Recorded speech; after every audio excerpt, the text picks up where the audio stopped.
Harper Audio presents Mick Jagger by Phillip Norman. Read for you by James Langton.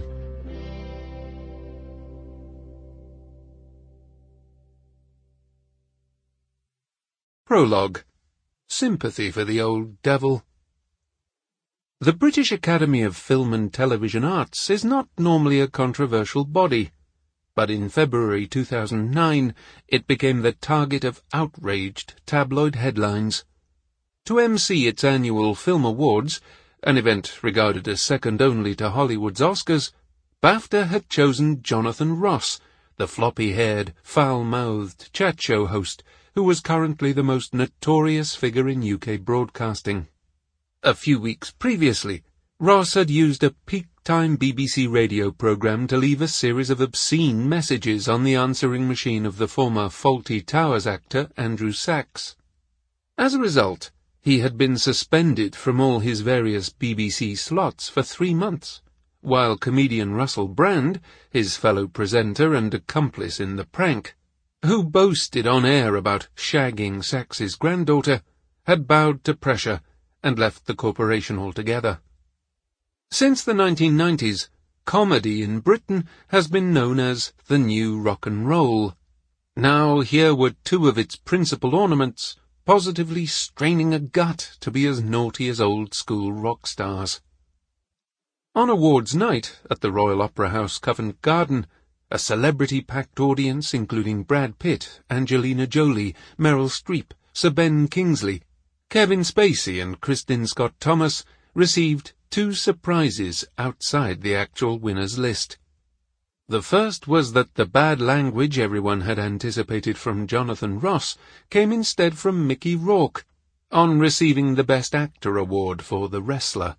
Tangle-haired, unshaven, and barely coherent, since movie acting also lays urgent claim to being the new rock and roll, Rourke thanked his director for this second chance, after fucking up my career for 15 years, and his publicist for telling me where to go, what to do, when to do it, what to eat, how to dress, what to fuck.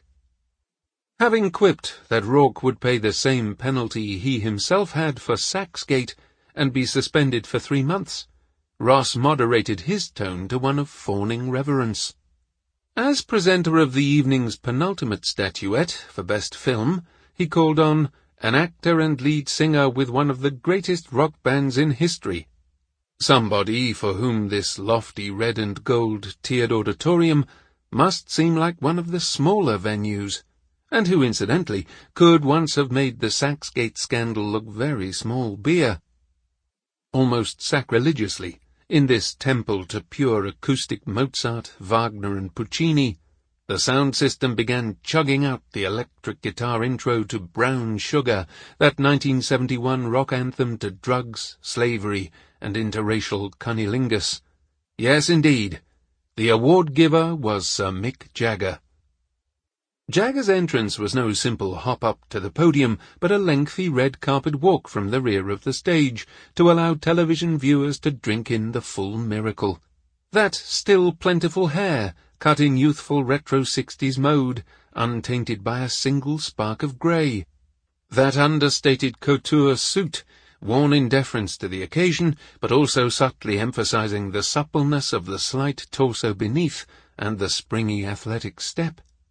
Only the face betrayed the 65-year-old, born at the height of the Second World War, the famous lips, once said to be able to suck an egg out of a chicken's ass, now drawn in and bloodless, the cheeks etched by crevasses so wide and deep as to resemble terrible matching scars.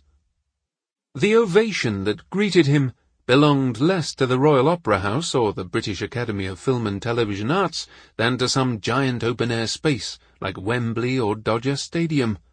Despite all the proliferating genres of new rock and roll, everyone knows there is only one genuine kind, and that Mick Jagger remains its unrivaled incarnation. He responded with his disarming smile, a raucous "Hello," and an impromptu flash of Rolling Stone subversiveness. "You see, you thought Jonathan would do all the fucking, and Mickey did it." Sample complete. Ready to continue?